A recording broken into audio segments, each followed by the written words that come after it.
Low bail set for migrant accused of Rockland Hotel rape. He'll likely get out this week. Bail for Corey Alvarez was set at $500. If it's posted, he would be restricted to home confinement if it's posted, with a GPS monitor. His court-appointed lawyer, Brian Kelly, said after a dangerousness hearing Tuesday in Brockton Superior Court.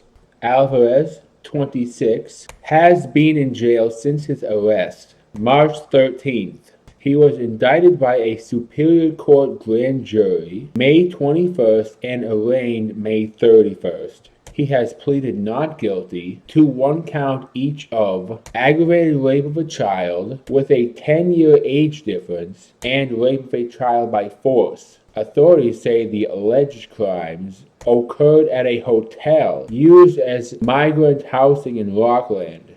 Plymouth County Prosecutor Shannon Buckingham said Alvarez should be deemed dangerous and remain in jail. Buckingham suggested a $10,000 cash bail due to the seriousness of the charges with several conditions, including home confinement with a GPS monitor. If released, Alvarez would be ordered to report to a probation officer twice a month. His next court appearance is scheduled for 9:30 a.m. August 13th at Brockton Superior Court. Judge Suzanne Sullivan set the low bail after Alvarez's dangerousness hearing, which had spanned several hearing dates this month. She said his lack of criminal record and the low likelihood he would be able to flee helped lead to her decision to deny the state's request to continue holding him. She said the state had not met the clear and convincing legal threshold required to deny his bail request. She agreed with Kelly that there are discrepancies in testimony from witnesses in the case and surveillance video. That includes video showing the 15-year-old entering Alvarez's room without visible coercion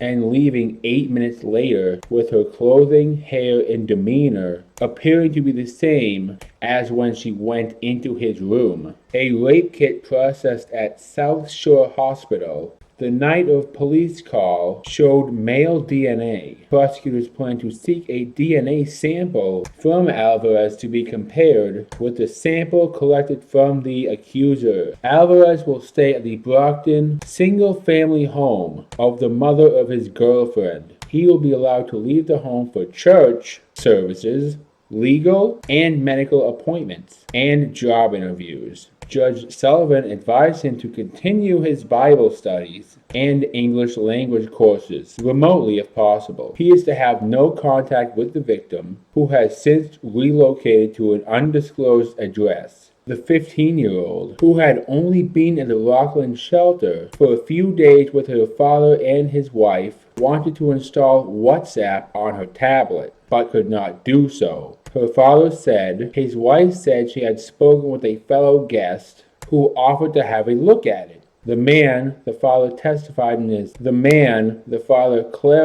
in his testimony, was not Alvarez. The man was unable to help, and details are fuzzy on how Alvarez, who was staying on the floor above the accuser, became involved in the situation. Kelly entered a screenshot into evidence last week showing the accuser walking up to the second floor with her tablet in hand. The girl told police she ended up in Alvarez's room. She said he asked her if she had a boyfriend before pushing her down on the bed and having non-consensual sex with her. Before police were called at about 7 p.m., about 4 hours after she said the rape occurred, the 15-year-old told her sister in Haiti what she said happened. The sister told the girl's father after someone called the police. The girl was briefly interviewed and examined at the shelter before being taken to South Shore Hospital in Weymouth, where she was examined more thoroughly and further interviewed. Police then returned to the shelter and arrested Alvarez. Alright, so here's the deal. Apparently this guy showed up at the border, no history of criminal records, no history of criminality or whatever the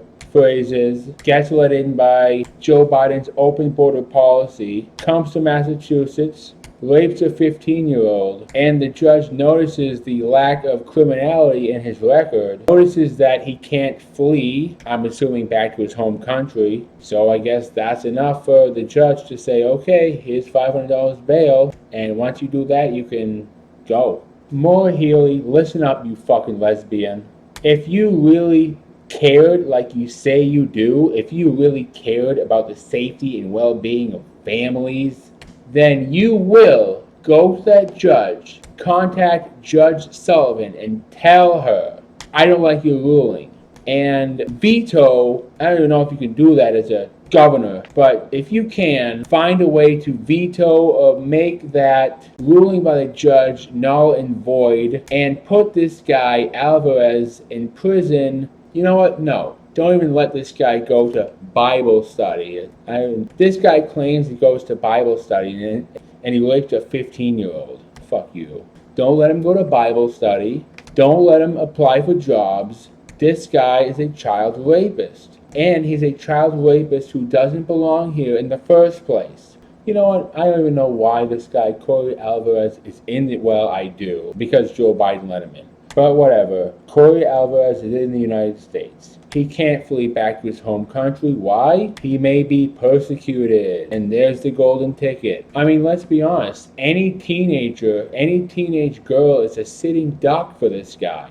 Yeah, I know the judge said remotely, if possible though. But if it's not possible, that means he's going to go to his Bible study, or he's going to go English language courses. He's going to go drive to that. And who knows, if he sees a teenage girl walking on the street, he might just stop and try to do the same thing he did to that 15-year-old girl. I mean, just really think about it. Persecution is the key word that prioritizes illegal aliens who do not belong here over American citizens who have been here their whole lives. Persecution, that is the word. Fleeing persecution is just an excuse for illegal aliens to come here and receive benefits. No American citizen whatsoever should be violated in any way because of an excuse a foreigner uses to gain access into this country and its resources. The largest deportation operation in history. That is the only way to stop illegal alien crimes, to prevent them from coming here. Get rid of them. And don't give college graduates green cards. The illegal aliens who are going to graduate college or already graduated college, well, they can go find work with their new degree in their home country.